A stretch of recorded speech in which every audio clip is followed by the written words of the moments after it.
अस्सलाम वालेकुम। आज हम बनाने जा रहे हैं पालक गोश्त। तो हमने इसके लिए 3 पाव बड़े का गोश्त लिया है। आप इसी तरीके से मटन में भी बना सकते हैं।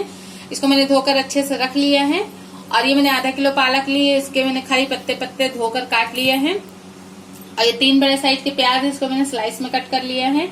1 टेबल स्पून भरकर मैंने लहसुन अदरक का पेस्ट लिया है। 1 टमाटर लिया है। अगर आप टमाटर ज्यादा पसंद करते हैं तो आप जो है टमाटर बढ़ा सकते हैं। ये 3 से 4 मोटी वाली मिर्चें ली है मैंने।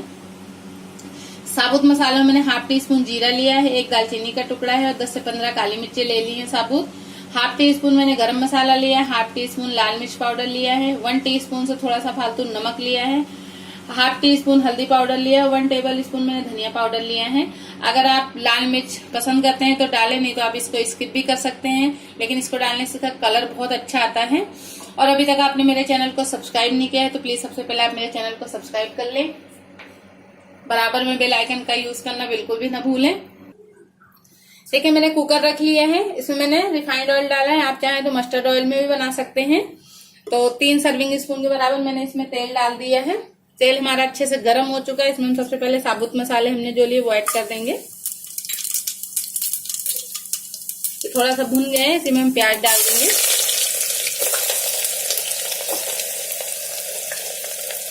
और प्याज को हमें सुनहरा करना है इस तरीके से।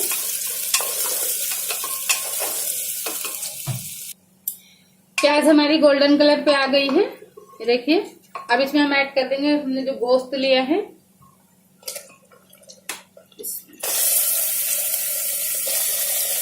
और इसको हम भून लेंगे प्याज में अच्छे से।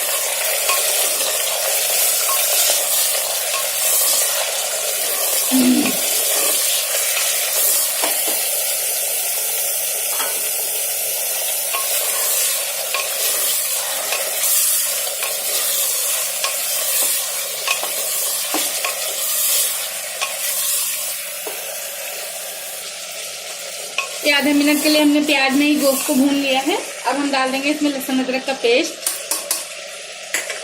इसको भी मैं अच्छे से मिक्स कर लेंगे और थोड़ा सा भून लेंगे ताकि इसके साथ साथ ही गोश्त अपना पानी छोड़ दे। उसके बाद हम अपने और मसाले ऐड करेंगे।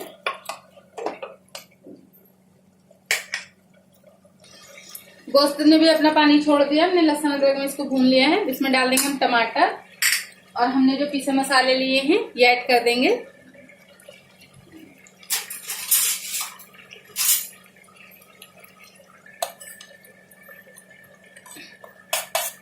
नमक और मिर्च आप अपने टेस्ट के हिसाब से ले सकते हैं, जैसा आप पसंद करते हो। अब इसको हम अच्छे से मिक्स कर लेंगे।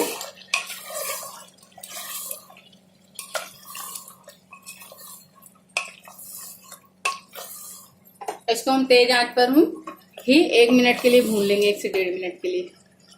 1 से 1.5 मिनट के लिए हमने टमाटर और सारे मसाले डालकर इसको भून लिया है। अब इसमें हम डाल देंगे पालक। उसके बाद इसमें हम सीटी लगाकर फिर इसकी भुनाई करेंगे तरीके से। थोड़ा सा हम इसको मिक्स कर लेंगे। और ये जो हरी मिर्चें ली हैं हमने ये भी ऐड कर देंगे इसी में।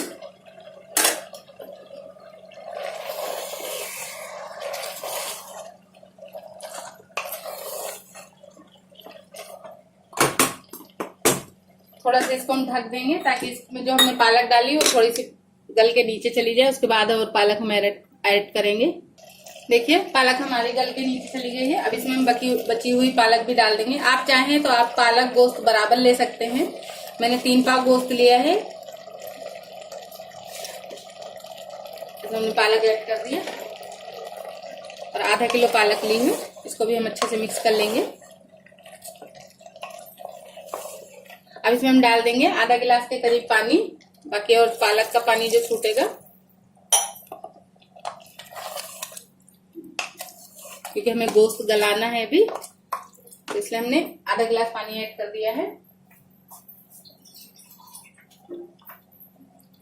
देखिए अब इसमें हम लगा देंगे ढक्कन और 5 से 6 सीटी लगाएंगे, क्योंकि बड़े का गोश्त है तो 5 से 6 सीटी लगानी पड़ेगी। देखिए 5 से 6 सीटी लगाकर हमने इसको छोड़ दिया था। अब ये तैयार हो चुका है, गोश्त भी हमारा अच्छी तरह से गल चुका है। अब इसको हम तेज आंच करके थोड़ा सा भून लेंगे। उसके बाद इसके दम पे हम छोड़ देंगे 2 से 3 मिनट के लिए।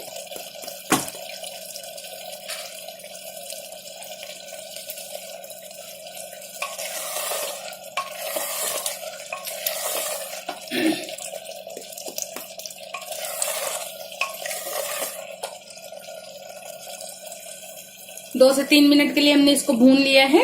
अब इसको हम गैस अपनी बंद कर देंगे और 2 मिनट के लिए इसको हम ढककर यूं ही छोड़ देंगे ताकि इसका तेल अच्छे से ऊपर आ जाए। 1 से 2 मिनट के लिए हमने इसको दम पे छोड़ दिया था। अब पालक गोश्त हमारा बिल्कुल तैयार है। इसको हम डिश आउट करके दिखाते हैं आपको। देखिए, इसके हम अपने प्लेट में निकाल लेंगे। बहुत ही अच्छा पालक गोश्त हमारा बनकर तैयार हुआ है। देखिए, आप भी इसी तरीके से बनाएं, एक बार जरूर ट्राई कीजिए, इंशाल्लाह आपको बहुत पसंद आएगा। ये देखिए, और खाने में बहुत ही लाजवाब रेसिपी होती है ये देखिए। तो इसी तरीके से आप भी बनाइए, आप भी खाइए। ये रेसिपी भी हमारी आपको पसंद आई हो तो प्लीज हमारी रेसिपी को लाइक और हमारे चैनल को सब्सक्राइब करना बिल्कुल भी ना भूलें। शेयर करें अपनी फैमिली और फ्रेंड्स में, और आप अपने प्यारे प्यारे कमेंट्स में हमें जरूर बताएं कि रेसिपी हमारी आपको कैसी लगी। फिर मिलेंगे अगली रेसिपी के साथ। दुआओं में याद रखिएगा। अल्लाह हाफिज।